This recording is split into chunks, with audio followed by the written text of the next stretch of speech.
Hi kids, welcome to today's exciting lesson. We're going to learn how to use what and who to ask questions. Let's get started. What is used to ask about objects or things? Let's look at some examples. Look at this hot air balloon. What is that? That is a hot air balloon. Great job. Now look at these shoes. What are these? These are shoes. Excellent. Here's a book on the table. What is this? This is my book. Well done.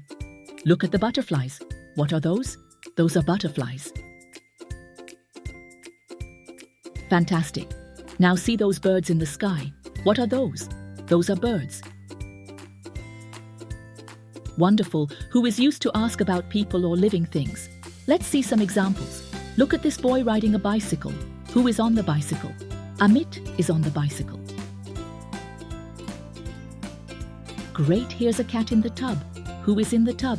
The cat is in the tub.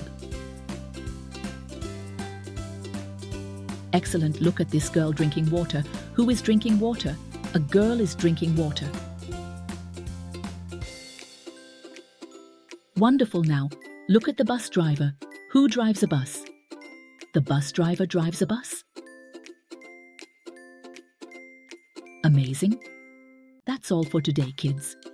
Now you know how to use what and who to ask questions. Keep practicing with things and people around you. Don't forget to like, subscribe, and share this video. See you next time. Bye-bye.